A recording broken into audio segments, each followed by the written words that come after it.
And I want to say y'all make me sick. You get on my damn nerves. Y'all could kick rocks and go to hell all in the same place. Y'all make me sick. I can't stand y'all.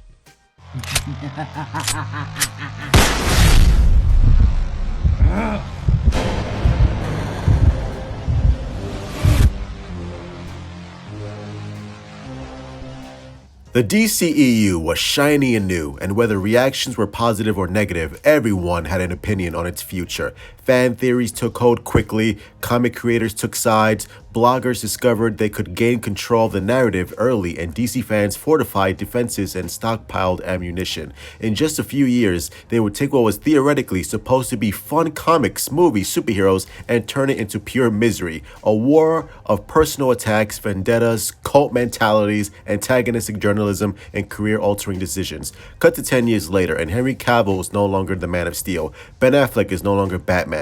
Zack Snyder is building universes at Netflix with his Army of the Dead and Rebel Moon franchises. Joss Whedon is persona non grata in Hollywood, and that guy who showed everyone how successful the Guardians of the Galaxy could be, James Gunn, just wrapped up his Guardians trilogy on a successful note and is now the co-head of DC Studios alongside Peter Safran.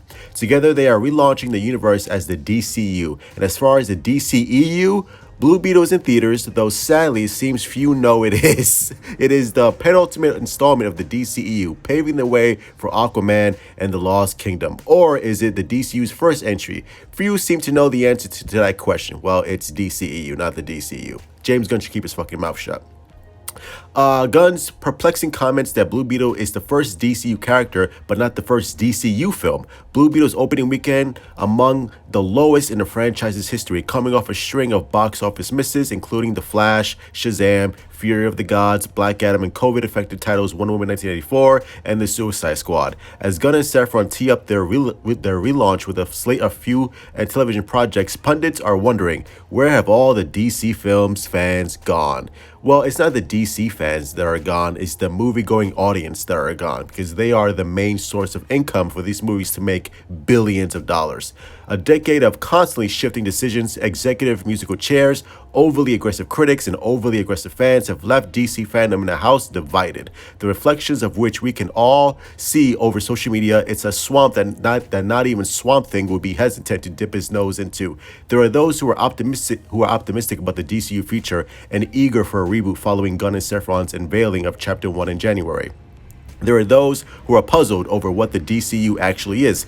Given the mixed messaging behind some actors and projects continuing, like the Suicide Squad spin-off series Peacemaker, while most will not. There are those who lament that Snyder did not get to finish the saga as he envisioned, but there are others who have moved on, just as the other director has. There are those who find a reboot unnecessary given the decade of work that's gone into building the DCEU. There are those who have taken a cult-like approach to Snyder's films, making them and him their entire identity and crowding out those who are just fans of his movies and didn't conjure up images of Eminem Stan with violent threats, mobilized harassment, and there are those who have moved on from the whole comic book movie thing. I moved on from the Snyderverse because the Snyderverse is dead, and there are retards out there who are constantly telling these retarded fan bases that, oh yeah, Snyderverse is coming back and it's all going to be gravy. Snyderverse is dead, it is never going to come back, get over it, stop crying. It's a difficult and often hostile environment for any casual fan to thrive in, and too much work for those, myself included, who are invested in these characters but find the online discourse to be filled with traps. Many of those who were excited about Man of Steel and Affleck back in the summer of 2013 and found much to appreciate in the follow-up Batman v Superman: Dawn of Justice have since receded to the background, keeping our DCEU fandom close to the vest while being crowded out by the hashtag brigades and burnt out comic book zealots. The Snyder cultists who are virgins. I hate them all. I really do hate the Snyder cultists. I hate them with a burning passion. Ooh, I wish. Ooh, I was about to say something. Snyder cultists are low-life scum. They are just below people who kidnap kids. While the MCU has been able to create a fairly unified fan base, though not without its own share of sycophants and antagonists, nobody really has a strong idea of what DC fans want or who the fans really are. At the moment, it doesn't even feel possible for DC to have a celebratory DCU Hall H panel at San Diego Comic-Con.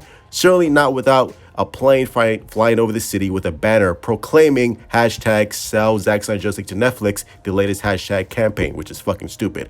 Truthfully, It's barely possible to go to a movie theater for a new DC film opening night and feel like you're there sharing the experience with like-minded fans. That is, if you're sharing the theater with anything other than the rows of empty seats. It's difficult to generate any excitement about DC films unless, of course, it's related to Batman.